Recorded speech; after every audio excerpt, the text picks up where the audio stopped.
Good morning. We are about 10 minutes late, so we are going to have 10 more minutes after this session. My name is Kyung-Sung Lee, President of Korea Student Aid Foundation. It is my great pleasure to moderate this important session dealing with the emerging schooling issues for the 21st century demand. As respect for individual needs grow and our body of knowledge evolve and expect at an exponential rate, we can reasonably expect the ways and forms of learning to evolve accordingly. At the heart of this shift is the development of ICT, which has been instrumental in realizing a ubiquitous learning society in which physical and temporal barriers become irrelevant. The ubiquitous learning environment and the growing autonomy of individuals and societies may reshuffle the division of roles among citizens, the society, and the state. This session will be dedicated to the key issues in school education, such as governance, accreditation of academic achievements, and the methods of learning and teaching, as well as the relevant policy implications. It is my great honor and privilege to introduce three renowned speakers and the discussion. Professor Ava Baker is a distinguished professor of education with specializations in psychological and methodological studies at UCLA. She is the director of the National Center for Research on Evaluation, Standards, and Student Testing, which has technology and assessment awards from the Departments of Education and Defense. She also co-directs the recently funded Center for Advanced Technology in Schools. Professor Baker has long focused her research on the integration of teaching and measurement, including design of instructional and accountability systems and new technologically oriented measures of complex human performance, both in the United States and abroad. She is a recipient of numerous awards and fellowships. She has an extensive bibliography, including a co-edited 2008 book, Assessment of Problem Solving Using Simulations. Mr. Harry Anthony Petrinos is a lead education economist at the World Bank. He specializes in all areas of education, especially school-based management, demand-side financing, and public-private partnerships. He managed education lending operations and analytical work programs in Argentina, Colombia, and Mexico, as well as a regional research project on the socio-economic status of Latin America's indigenous peoples. Mr. Petrinos has many publications in the academic and policy literature with more than 40 journal articles. He has also worked in Africa, Asia, Europe, the Middle East, and North America. He previously worked as an economist at the Economic Council of Canada. Mr. Peter Luxton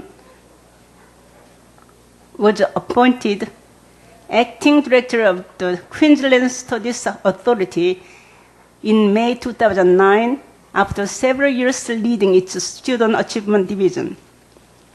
Peter has extensive experience in education as a teacher and administrator. He has held a number of leadership positions in Queensland state schools, along with senior executive level positions in Education Queensland and more recently, the Queensland Studies Authority. She has extensive curriculum development experience at the policy and the operational level, including leading change in a variety of settings. Peter's professional career also includes an extensive list of educational innovations which relate to teaching and learning, curriculum design and development, policy development, and professional development. Now I have a discussion. Professor Hae-Suk Kim is a professor of education at Yonsei University. And also she is a director of Education Research Institute at Yonsei University. And she has numerous other positions during her career. She was a research fellow of Korea Educational Development Institute, visiting lecturer of MARA, Institute of Technology, Malaysia, and she is also researcher and specialized in educational administration and policy. So this is my introduction about our distinguished guest, and let me start first with Ava Baker.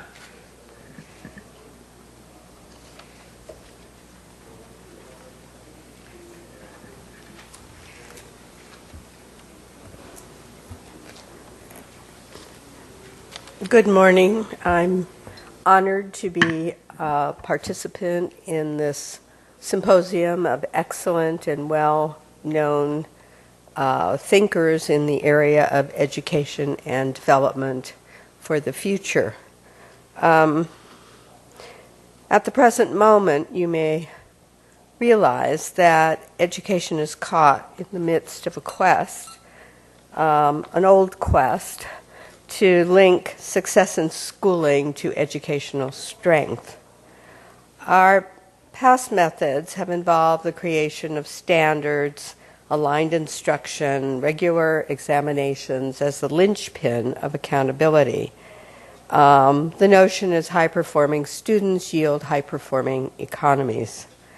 However, students in many countries consider testing as an ordinary part of school, and they work hard to attain access to higher education, however abundant or limited in their situation.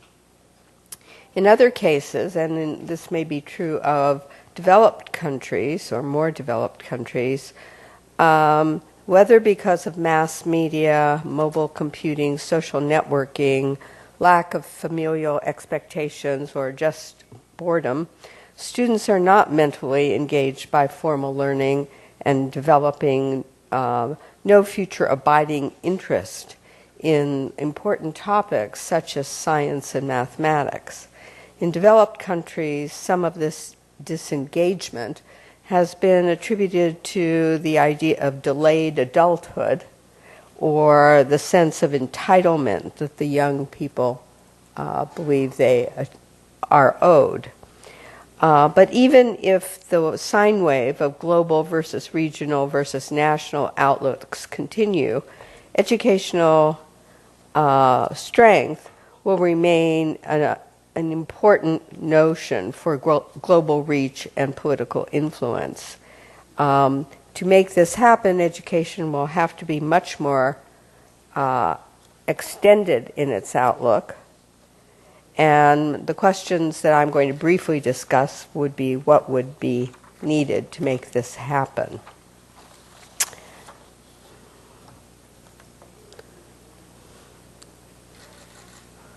So the problems, options, and unsolved dilemmas for planning the future of education are many. I will only address a few. One is the need for education to promote economic security, as we discussed. The second, I review the notion of preventing student burnout, either early in the process where they don't see any pathway to achievement, or later in the process when they see many pathways, but none of them seem to be appealing. I think the clear question that we all share, and I think we share the same answer, question is, do all countries need to follow the same frame of learning in order to achieve goals? Some might think so because of the international comparative work that is being done by large organizations such as OECD. But I think the true answer is that not all countries need to have the same pattern at all. What we really want to work toward is a kind of a balance for our children. And so when we think of what the key missions are, let me speak not just from my role as director in the United States of the Assessment Center, but now as the president of the World Educational Research Association, which is a consortium of all the research organizations, at least that we can find, that are interested in supporting the way evidence gets used to inform educational policy. So the missions that we have are, first of all, focusing on students in poverty. Secondly, trying to develop assessments and curriculum that have both balance and that have resistance to counter some of the kinds of overwork, media portrayals of values, and also some of the issues of cost constraints, which seem to limit, I think, inappropriately what options we have. Third, we are interested in systems that promote adaptation and resilience in learning.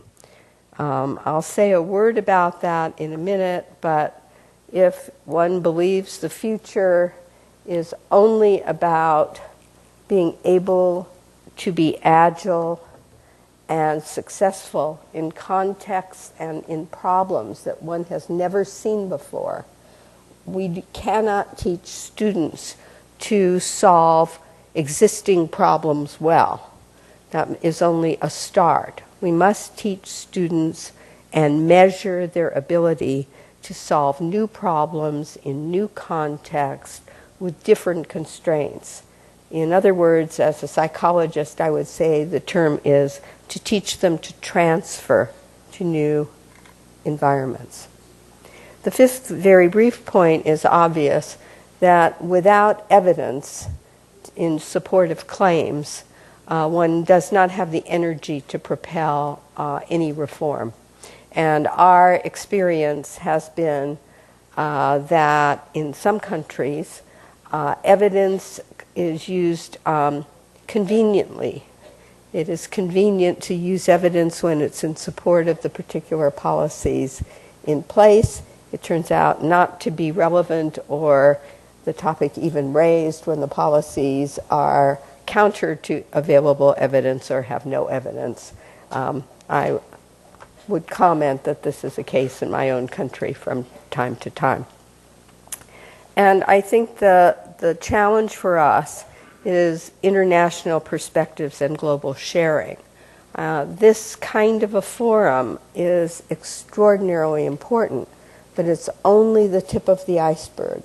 We need to find deeper ways of connecting our knowledge so that we do understand what you mean by what you're doing and how it differs from what our assumptions are. So to do that, we have to overcome language issues, cultural issues, and try very hard to work together. This is difficult, especially in a world that is both striving to be collaborative, but at the same time is competitive in the way it operates. So among the clear methods that I think we need to explore are the following. One, what could the evolving goals be for school that have broader inputs than, let's say, the typical inputs that we receive from occasionally from the academic side of the world or from the business side of the world? How can we expand the inputs? Secondly, where shall we think learning takes place? At this point, we have, in many places, not all places, been engaged in learning in schools, where schools would be the principal place, the principal institution that manages outputs, the principal organization that is responsible for accountability. I think most of us know that serious learning often takes place outside of school. It may take place in internships, it may take place as one explores new ideas, and if one is willing to open up education through technology or through a greater use of the community, then that will also open up where accountability belongs. And I think this is not going to be easy, but it's something that should be considered. In the notion of measures and accountability, which is my particular field, I think it is time to stop doing what we have been doing. The kinds of tests and measures we tend to use were developed out of principles that were created in the early 20th century. They tend not to be relevant to the kinds of things we need now. We are interested not only in the whole process from specification of what the goal is, validation, how assessment gets designed, the notion of broadened student performance, such as performance assessment, but also exploring new strategies and mechanisms for monitoring positive and negative expectations. If we were talking very specifically about how to get from here to there, which of course is, I think, the implicit goal of our meeting, right now we have uniform and quite traditional assessments. There are minor modifications made in them, but they operate pretty much the same as they always have. We're hoping that the new assessments will be focused much more on the adaptation of the assessment to what the student needs. This is not adapting the student to what the assessment needs. And that the best way to do that is through technological means, through simulations or multi-stepped complex environments. I think down the road we are going to be looking for new ways, innovative ways. We've talked, of course, in developing countries about skipping over some of the techniques we are using now, going right to texting and cell phones and whatever else will be on the horizon tomorrow. But at the same time, we definitely need real evidence to document the quality of what the work is. Education often suffers from the problem of adapting something brand new and then saying that it's wonderful just because it's new without having the strong evidence that's needed to continue it. If our evolving goals are to raise standards of accomplishments, we also have to raise them in a way that we accomplish them on a faster timeline. The same cycling of schooling will need to change, and I don't think we can expect the school years to operate in the future in the same way as they do now. So to get there, we need increasingly rich content that is in typical academic subjects, deeper contexts or situations that we expect students to be sophisticated in, and then some higher and more convincing authentication procedures other than the way we go about validity now. One of the things we are seeing in our country is that when students do research, they no longer look for referee journals or the best writing or the most serious scholars. They go directly to the internet and believe, I think, in some way, perhaps for convenience, that what is on the internet is true. What we are also trying to teach students then is ways of authenticating truth and becoming not so distracted by what might be on the internet, but more discerning in their choice of information that they are getting from such sources.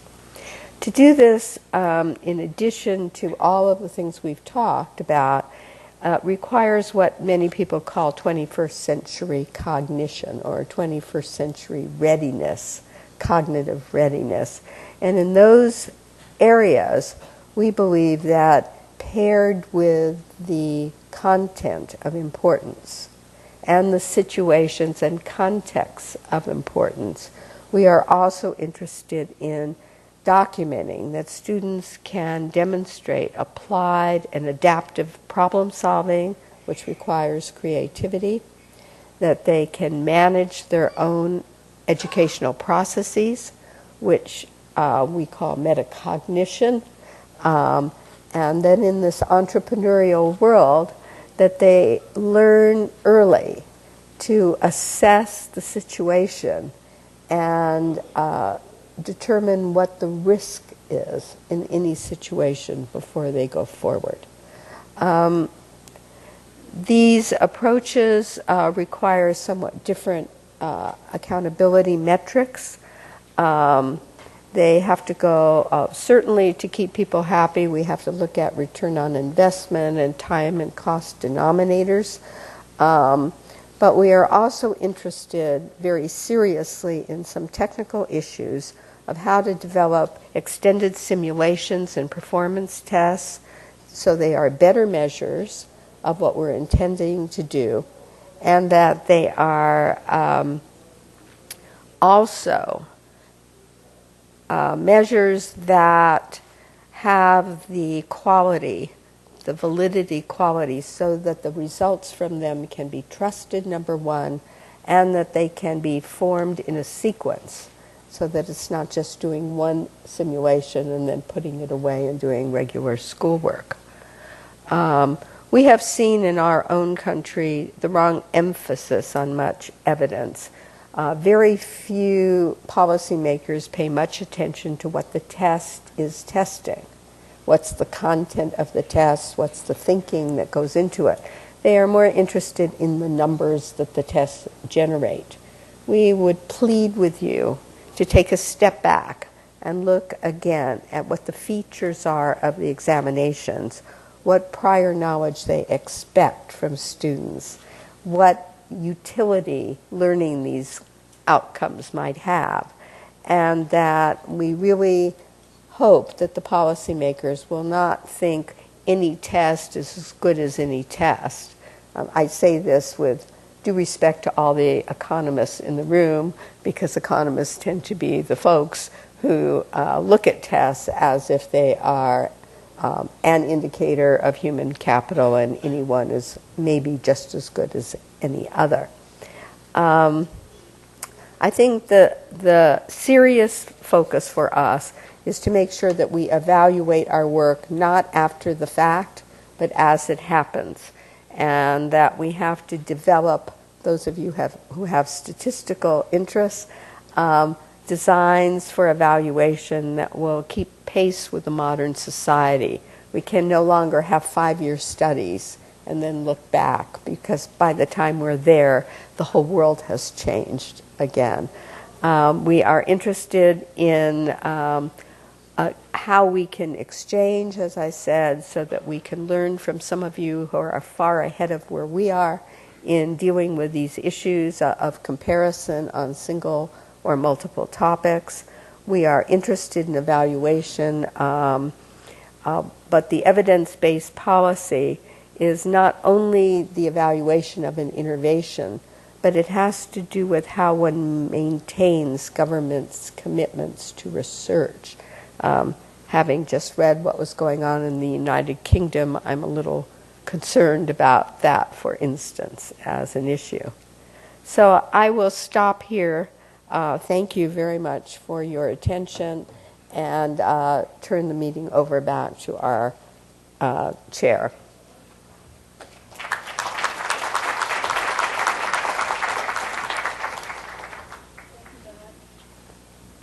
Thank you very much for your timely and insightful presentation.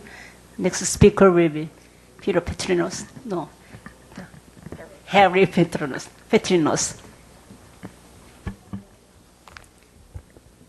Thank you very much, Chair, and thank you to the Global Forum for this invitation. It's actually my fourth time here, and I'm very happy to receive this invitation. I've always enjoyed my time here. I'm going to speak very briefly about benchmarking education systems. This is something that was advertised in the last session. Thanks to Dr. Kim from UNESCO for that. And what I'll talk about today isn't the actual benchmarks, but the case studies that we are using to anchor some of those policy levers that we're going to argue are important for education development and therefore important to measure. And given that in the shortness of time that I might not get through all these cases, let me start with the points that I want to make in this presentation. First is that it's possible to improve education outcomes. And true to Eva's prediction, as an economist, I will use test scores as the measure of education outcomes, keeping in mind the limitations. I will use case studies, but rigorous case studies that allow us to look at improvements in education outcomes as measured in international tests such as PISA and TIMSS. Second point is that education policy can lead to improvements, meaning that countries can put in place the policies that will lead to improvements in test scores over time. And I'll give case studies from transition countries, high income or advanced countries, and developing and middle income countries. The point also there is to say that it's possible to identify those policies, and therefore, if we can identify them, we can measure them, we can monitor them, we can monitor those indicators, therefore we can benchmark the systems. I'll be talking briefly about governance reforms, institutional reforms, and the use of assessment itself to improve learning outcomes going forward. So we all know that education has high returns for individuals, for society. What we also know now is that what people learn in school is important for later benefits in the labor market, earnings, and therefore for economic growth. The key, though, is how education systems can be used to improve learning that takes place in the school and therefore improves individuals' well-being throughout their careers.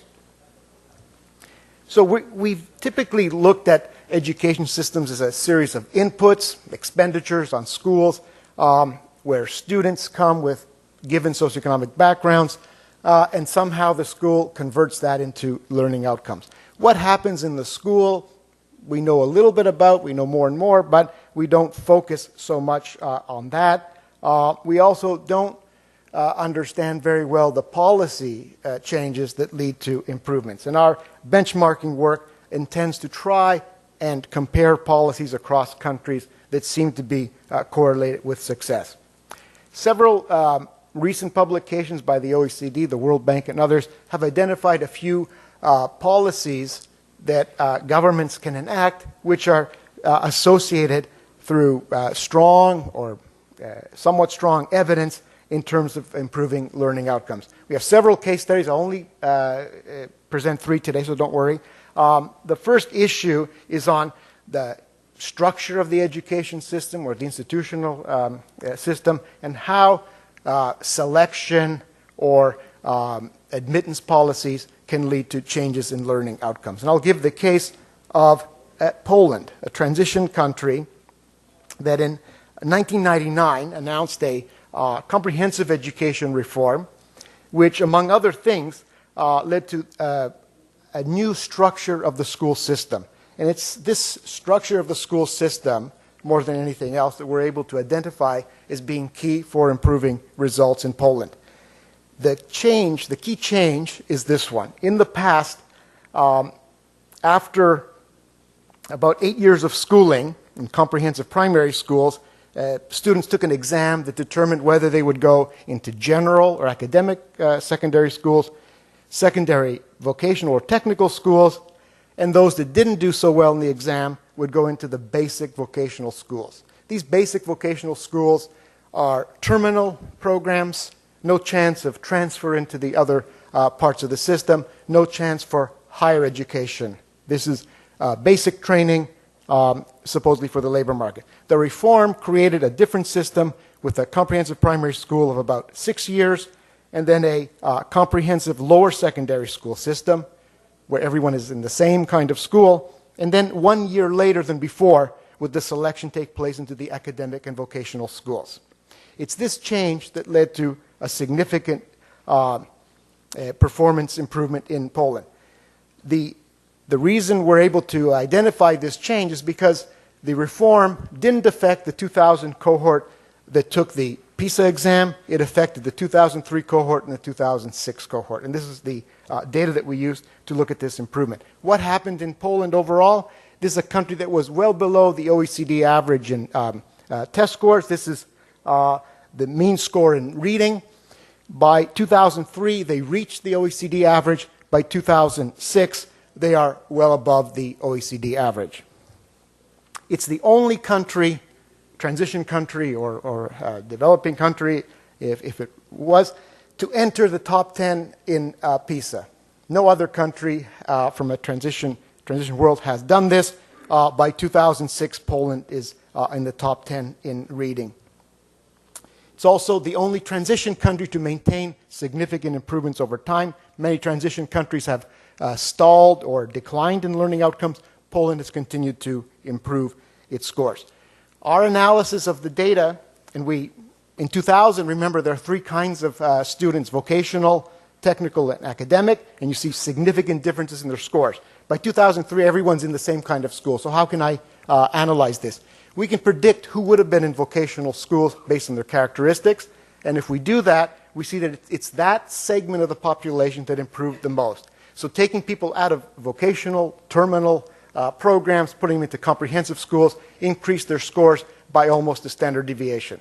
The scores in Poland go up by 1/4 of a standard deviation. Significant improvements due to changing the structure of the system. What's the benchmark indicator? The age of selection into vocational education. And you see the range of countries in the OECD, from the very comprehensive systems in the United States, Finland, and so on, to the early selection models of Austria, Germany, and other countries. The other area that's been identified as important for reform is related to school management and funding. And this could be the way you fund public or private schools, and school choice. I'll talk about Holland, a country that's had significant share of private schools since the early 20th century and funds all schools equally, public or private, and parents have choice of which school to send their children to. The flow of funds goes from the ministry to municipality to what they call the school board, which is the governing authority for the school. For a private school, it's the owners, if you will, and they may own one school or many schools, and they allocate the funds as they see fit. And the funding is related to enrollments. If one less student enrolls next year, you get that much less funding.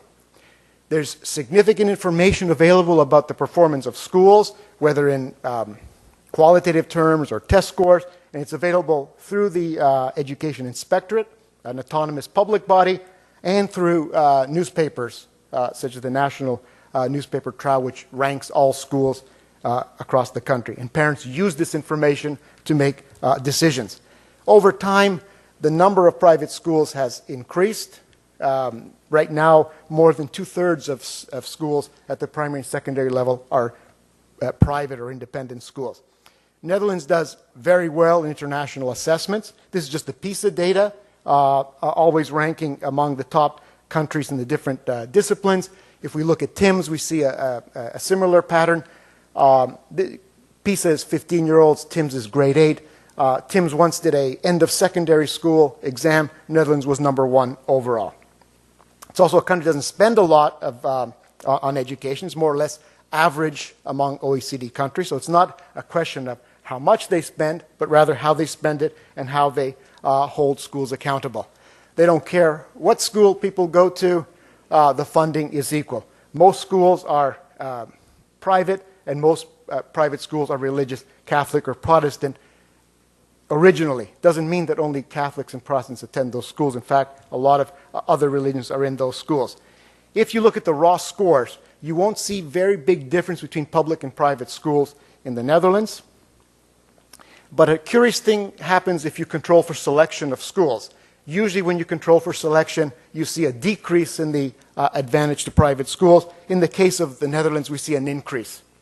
In fact, in math, almost 0.2 of a standard deviation difference between students in private and public schools, almost a third of a standard deviation in reading, and almost 0.2 of a standard deviation in science. Why would we get a bigger increase when we control for selection? The reason has to do with the fact that, unlike other countries, the students that enroll in private schools in the Netherlands tend to come from less educated households.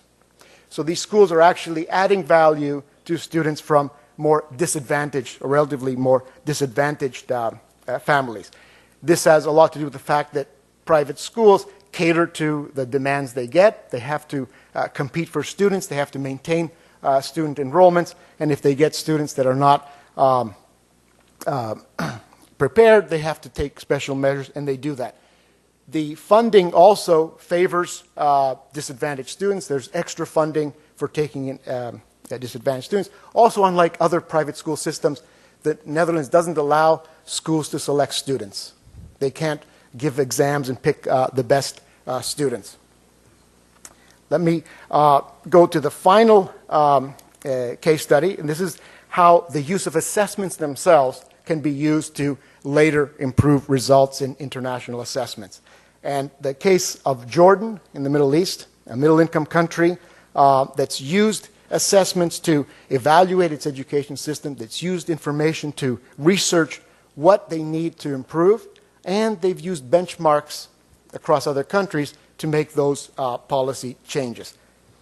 It's the first Arab country to participate in international assessment. They did that in 1991. They're very discouraged with the results. They ranked second to last in this assessment of science scores for 13-year-olds, and it led to rethinking of their model of schooling.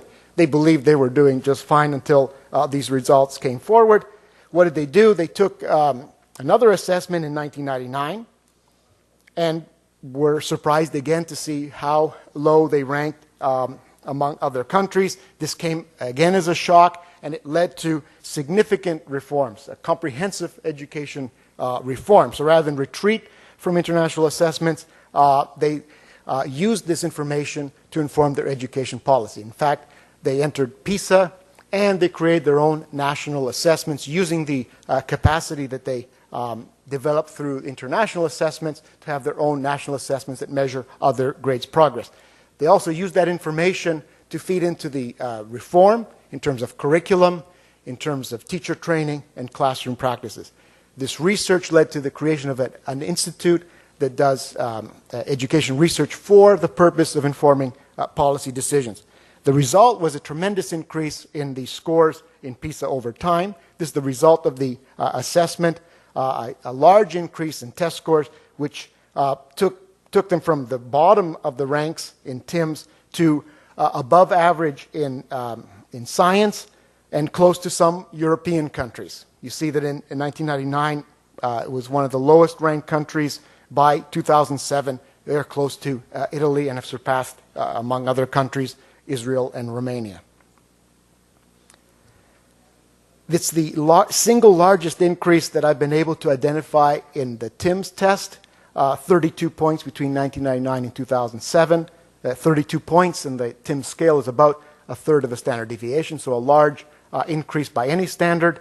And this is a measure of the success of the reform, particularly how they used the assessments to create research to feed into their assessment program.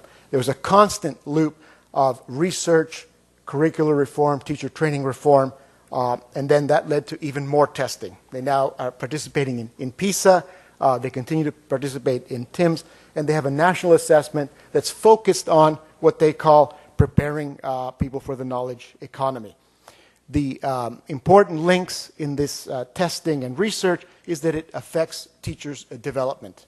They use the results to prepare teachers. They use the results for further training of teachers.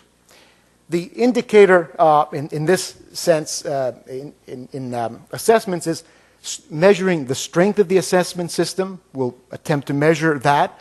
We'll also look at how assessments are used to inform public policy. So those are the benchmarks. And what our benchmarking education systems for results program will do is create a series of indicators in different areas: assessment, role of public and private schools or the regulatory environment, tracking, education, and many other dimensions of the school system. The different areas will collect data among those indicators and create a time series of education policies. We'll look at all countries, hopefully, in the world, the advanced countries, middle-income countries, low-income countries, and hopefully the kinds of indicators we have would be useful across the range. Thank you.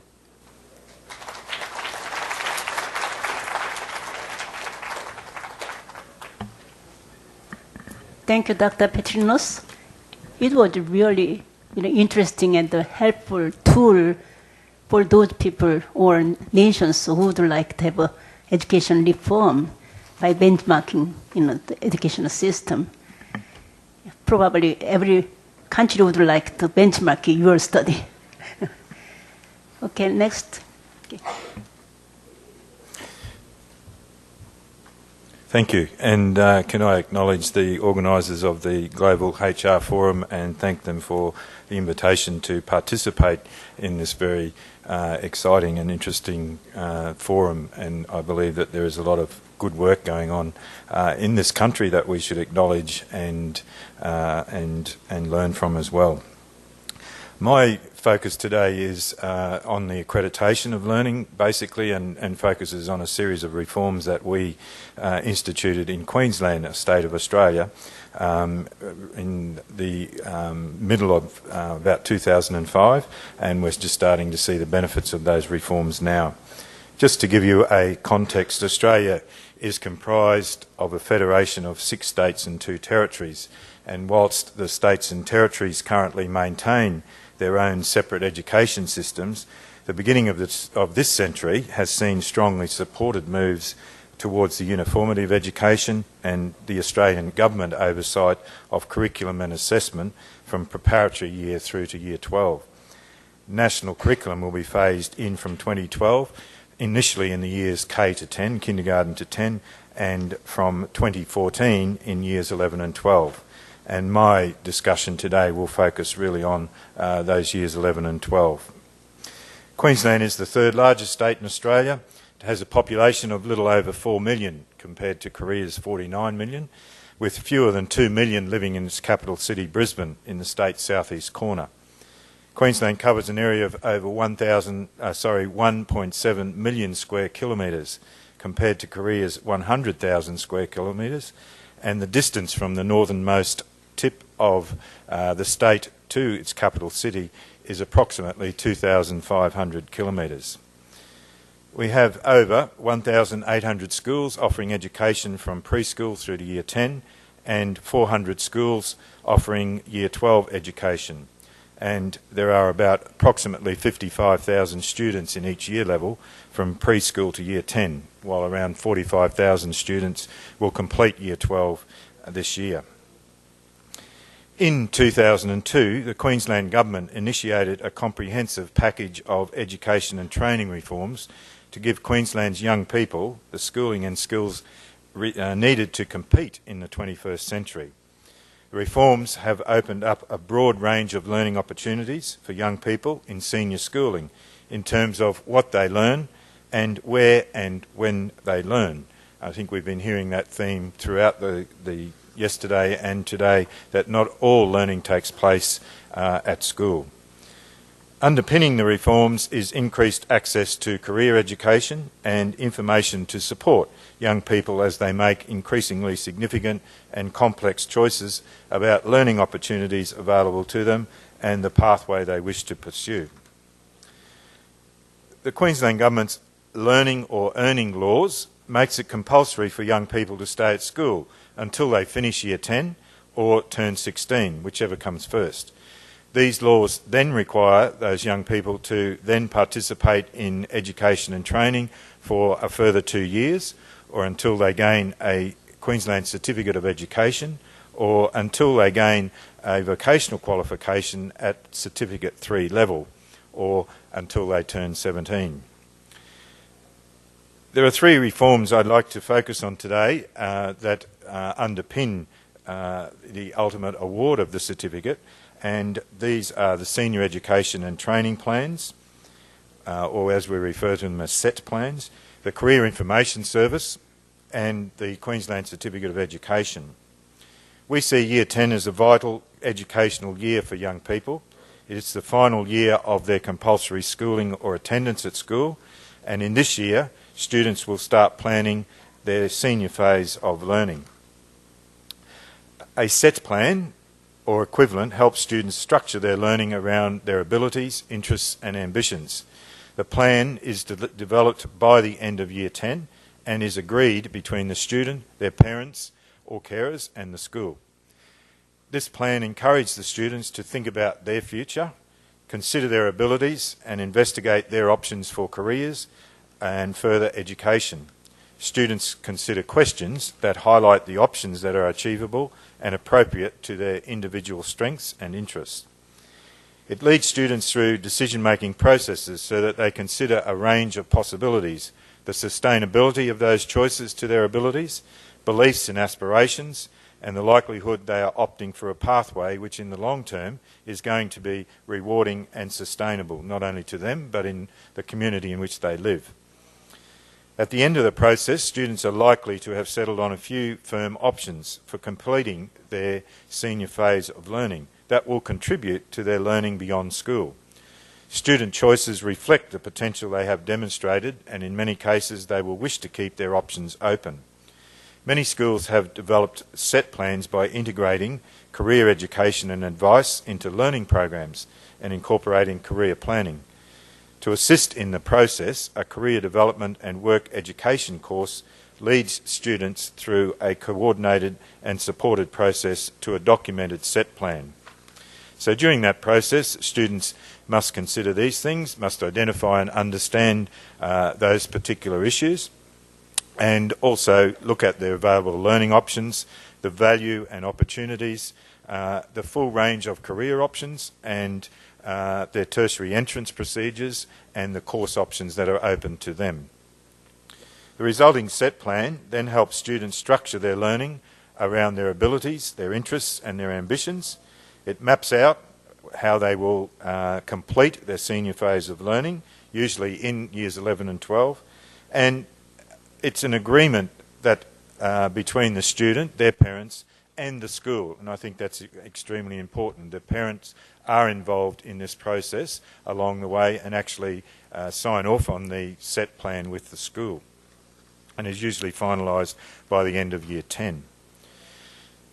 The second reform focuses on the provision of in-depth and comprehensive career information.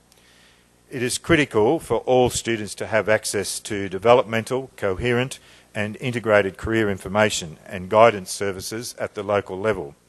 Such provision is appropriately part of a wider provision of education, skill development, learning, employment and other social services, and is most effective delivered in a variety of modes.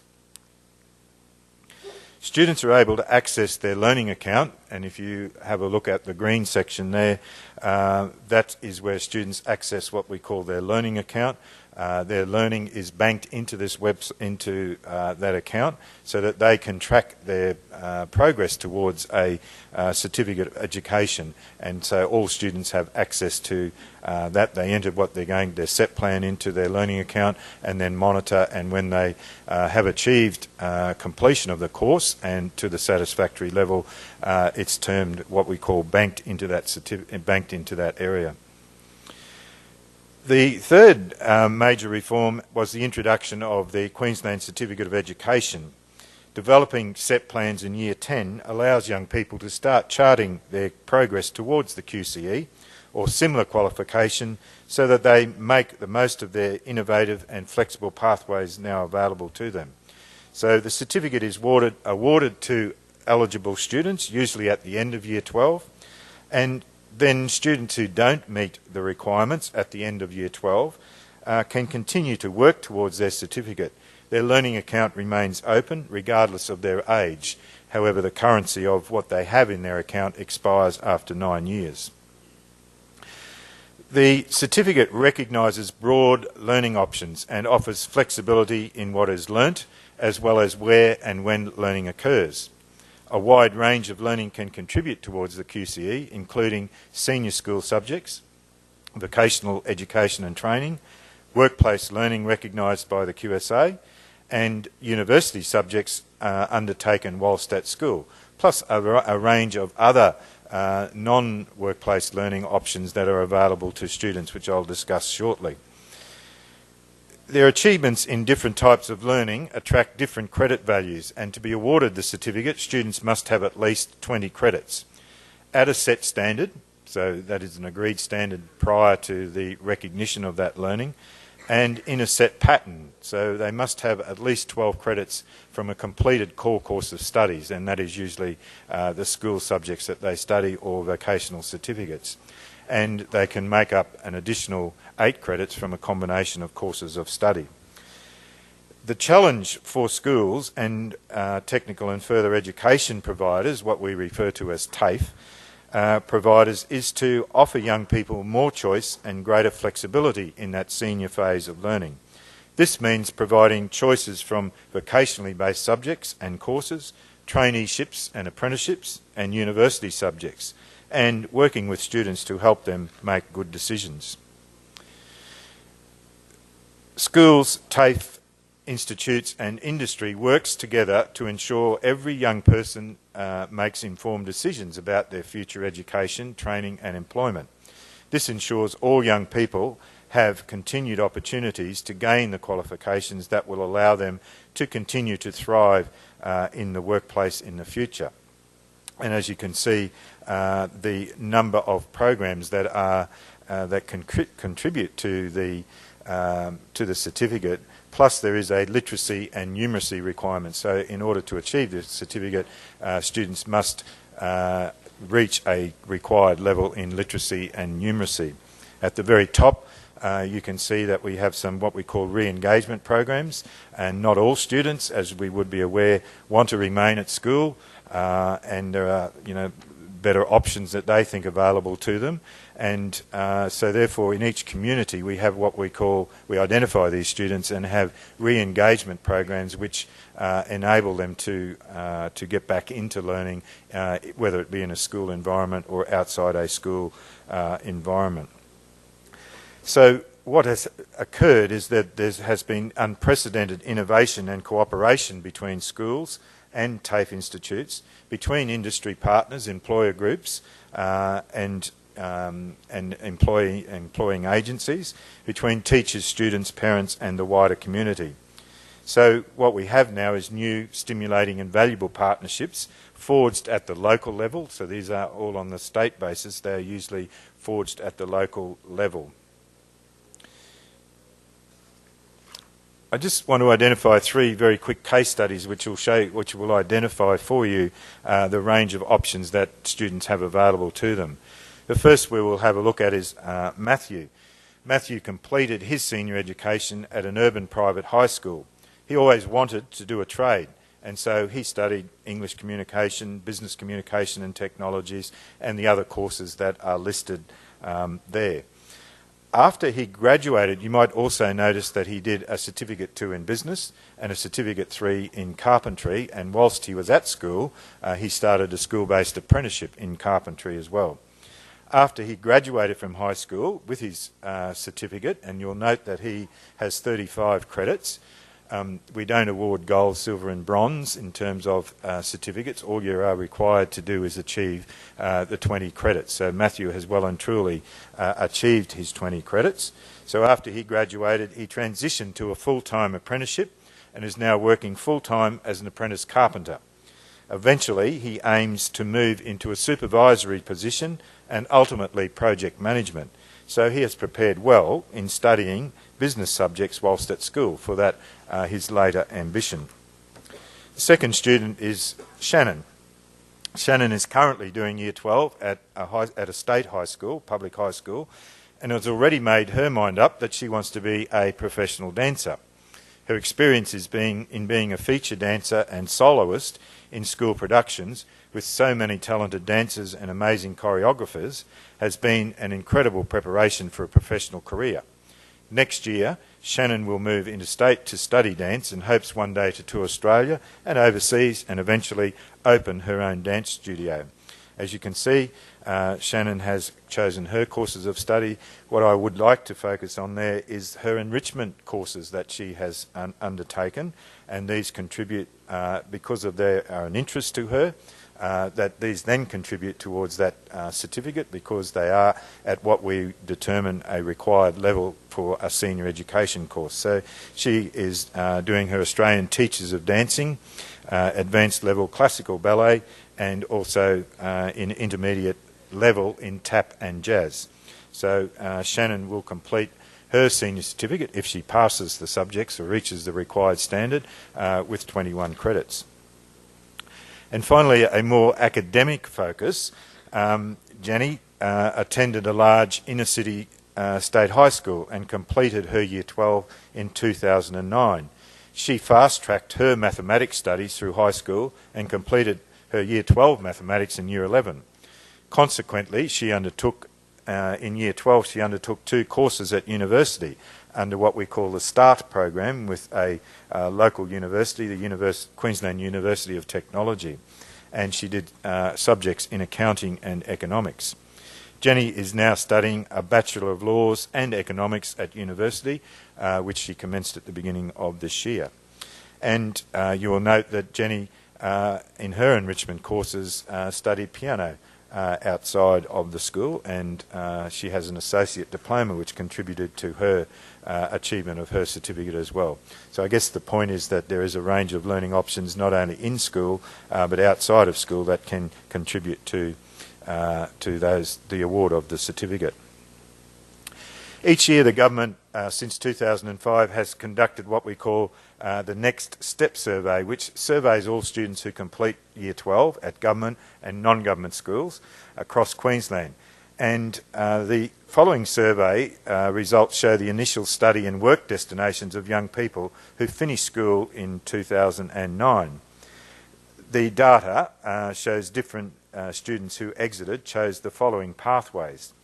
I'll just focus on a couple of these. Almost 9 in 10 Year 12 completers were studying or in paid employment at the time of the survey. Almost 60%, or 6 in 10, continued in some form of educational training in the year after they left school. More than 1/3 were undertaking a university degree, so the whole focus is not really around tertiary education, although it is a strong element of it. There are other pathways open to students. And almost 1/4 of them were studying vocational education and training. And more than 2,700 Year 12 completers have deferred a tertiary offer, and among this group, most were working, so about 7%. What is common in our country at the moment when young people complete their Year 12 is they have a gap year and they head off overseas and work overseas because they feel their 12 years of schooling is quite strenuous to them and that they need to have a little rest before they continue on to further education. And so they defer, what we call defer. But most of those people who have deferred are in full-time jobs, 37%, 34% of them, and 47% are in part-time jobs. So we have a very, at the moment, relatively low unemployment. A comparison of the 2010 results with those from previous years reveals that the main destinations of Year 12 completers are similar over the 5-year period. So the 2010 results do show that 6 months after leaving school that the 2009 Year 12 completers were less likely to commence a traineeship or full-time work and more likely to be seeking work or not studying or not in the labour force than in any of the previous years of the survey. Senior secondary certificates in Australia are qualifications which mark completion of the equivalent of 2-year full-time programs of studies in senior secondary education. The Queensland Certificate of Education pathways provide clear benefits to senior students, recognising a broad range of learning options and offering flexibility in what is learnt, as well as where and when learning occurs. More learning options which engage students in senior secondary schooling provides them with a range of pathways to work, further education and training. This flexibility is assisting the achievement of the Queensland Government's target of 2020 that 3 out of 4 Queenslanders will hold a trade, training or tertiary qualifications by that year 2020. For governments, this approach to senior schooling can assist in achieving goals that are skills-focused or employment-related in a coordinated and planned manner. It enables students to carefully plan the acquisition of the required learning and skills for their chosen career, but with the flexibility that their career options may change as young people move between different types of education, training and work. Queensland Government's policies support successful pathways for every young person regardless of their sex, Indigenous status, their location, their socio-economic status, disability or language background. Thank you.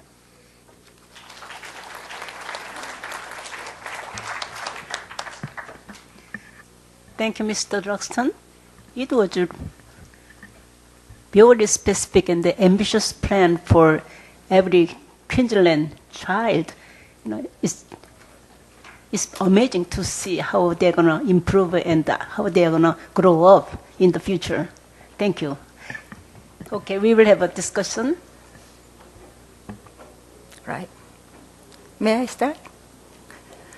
Okay, it is my great pleasure to have an opportunity to discuss 3 excellent presentations by distinguished experts in the field.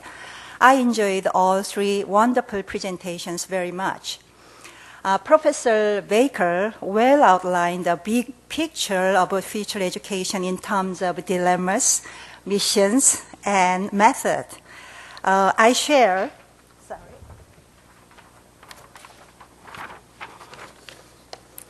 Dr. Baker's notion that not all countries have the same pattern. I agree with most of her diagnosis and prescription. However, one of my concerns is that around which point of future time we are looking at. I couldn't get the idea about this in your previous version of presentation, but I'm so glad to get the idea in your presentation now. It was about from here to there. So she compared +5 soon and now. So anyway, it is very glad. Still, are we talking about future education of 5 years from now on, or years 2040? Depending on the timeline of the future, the picture and our discussion might be quite different. In addition, I'm curious about the plausible change of present schooling. As Dr. Baker explained, the future learning will take place via various forms and measures. Already, schools are not the only place of education. Nevertheless, the baseline of current schooling may continue and will have different characteristics compared to the current situation. Dr. Petrinas, as an education economist, analyzed the education system linking with international test scores in various countries, and reported 3 successful cases of Poland, Netherlands, and Jordan. Dr. Petrinos emphasized the importance of education system that could bring improvement of student results. There is no doubt that the system characteristics of 3 countries provide good implications for other nations, especially the table in PowerPoint number 9, which address what system characteristics promote student performance, was so interesting for me. But if the underlying assumption of these and other 2 presenters' presentations is that cognitive skills are important in the future education as much as recognized at the present, somewhat different opinion might emerge. From my perspective, the importance and emphasis of other skills beside cognitive domain will be rapidly increased in the future education. Everybody knows that future is the time of multiple intelligence, including emotional capacity. Dr. Loxton, is it correct, Dr. Loxton? Okay. I introduced the senior education and training plans as a leading effort in Queensland, Australia. The SET plans may reflect the tendency of increased governmental interest in people's educational level and quality, as well as their intent of control through certification. The SET also will represent an example of systems that promote adaptation and resilience in learners, according to Dr. Baker's statement regarding future education. Individual tailoring for each student must be an important characteristic of future schooling and education. Even though it is certain that the SAT is a cutting-edge program at the present, I'm not quite sure that this kind of tight control at the state level is possible and desirable in the future. The governance of schooling or the initiating entity of education seems to be another issue. They are much more complicated and harder to get plausible prediction of the future. At the moment, if you allow me, I would like to add my projection on the future schooling and attention to professional development of teachers. Simple questions regarding future schooling are like this. Do schools have same or similar role and function in the future? Will children go to school Monday through Friday as like today in the year 2020 or 2040? These questions are drawn from the recognition of current education, which already takes place in any place at any time. As you may know, high technology is a major reason for this change. Children get much knowledge and information which they wanted to know through internet search instead of from schools, teachers, or textbooks. Smartphone will speed up this phenomenon. For this increase, my answer is that yes, the current schooling system will be continued. Children may go to school 5 days a week. However, the details of schooling will be quite different. As Dr. Baker stated, the characteristic of learning itself will be different.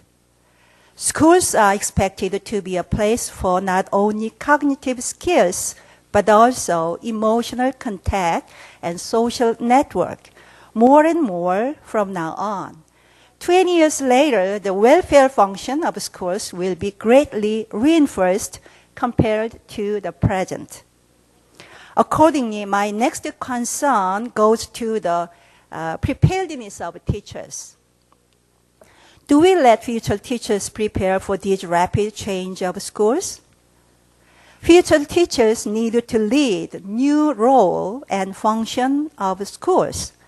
Required skills for future teachers should be quite different from the present. When we accept the notion that teachers are the most important element for quality education, from my perspective, the policy effort to reform teacher education, both pre-service and in-service stages, seems to be a starting point for the success of future education. From a macro perspective, challenges in front of future education are more serious than our calculation and expectation. Thank you very much.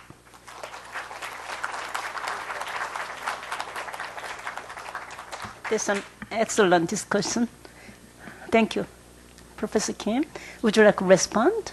Or, no, other speakers. Would you like to comment on her discussion or? No, it's not. Okay. Then probably we can open our forum to the floor.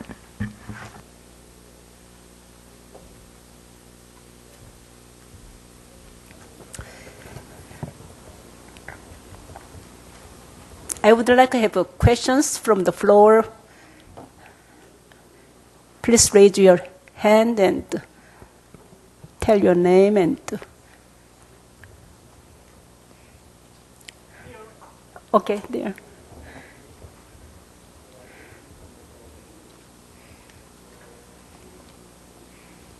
Okay, thank you for taking my question and very best your each presentation. Okay, my question is to all of you. So, okay, briefly, what is the best teacher is for the 2022-24 in the 4-hour future education? So we have in Korea I think it's a lot of trouble school and a lot of problem. It's one of them I mentioned one too. Is there is no accountability. It's adult who are coming and they do their job and they will leave.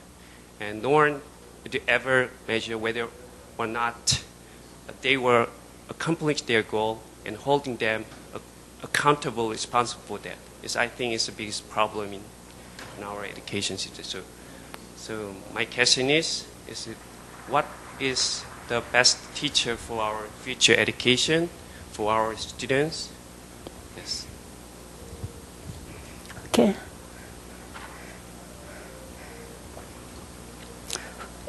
Would you like to respond? Or? Well, thank you. I am not sure I am completely understanding your question, but if the question is about what kind of teacher do we need in the future, is that correct? It seems to me that in Korea, as much as the small amount I know about the Korean context, is that your teachers are very, very highly selected and are among the very top people who go into education. For instance, this is not the case in the United States. One of the issues that I think we have brought up collectively is that it's certainly in the Queensland presentation and in our discussant for sure, is that learning content is important but insufficient. What we will need is teachers who will be able to do some things that some teachers do naturally and some teachers do not know how to do at all. And that is to be masters of diagnosis, to find out what difficulties the students have and to help them bridge where they are to where they need to be. That's point one. So it is not just portraying what the content should be, but using the content in the context of what students are learning and what they need. So it's this adaptation is the first thing. The second thing, and I think you'll get the theme pretty soon, is that the teachers need to be quite, have a very strong sense of efficacy. That is a strong belief that not just by themselves, but their team, whether the team is at their school or in their subject matter, that this team can accomplish its goals. One of the best predictors of success is the idea of collective efficacy. I believe I am very good at what I do, but I also believe Harry is excellent at what he does, and together we work together and we could accomplish things. So this gets to the point that was made by our discussant about interest in both affective or non-cognitive outcomes as well as the standard cognitive outcomes. So not only are we interested in content, which has always been the case, we are also interested in more sophisticated and complex cognition, or what people call cognitive readiness, to be agile, adaptive, be able to synthesize information in new ways. And then to do that in a context where we have less certainty about what the future is going to be like. And that involves the point that I made, and I believe that you were alluding to, about resilience, about emotional strength for students, so that it isn't, that a setback is something that they can overcome, and it isn't something that puts them on a pathway outside of education, which sometimes is the case now. So my long answer is that what we're expecting of our students in terms of resiliency, increased cognition, strong subject matter expertise, risk assessment, and a general sense of agility and openness to new problems is exactly what we need from teachers too. We cannot have teachers built in the old way, trying to teach students things that are new to them.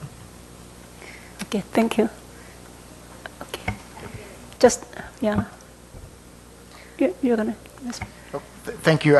Just briefly, I'm not an expert in this area, and I think Eva speaks much better to this, but one thing I've been impressed with every time I come to Korea is how much Koreans question the success of their system, whereas outside of Korea, it's a best practice example. I just read on the way over here the new McKinsey report that shows Korea's teacher system as best practice for the rest of the world. I guess the takeaway for me is that what makes Korea's system so successful is the willingness to continue to question the success and to look to the future, as the discussant, Dr. Kim, put it. To relate to what we're doing on the benchmarking, I think the question of teachers is key. I didn't mention that one of the areas that we are studying is teacher policy, but also related to the question on accountability. That's another dimension which goes beyond only teachers, but accountability of the system and measures that are taking place. So it's a very pertinent question, and I hope that we can continue to learn from the Korean example in your future reforms.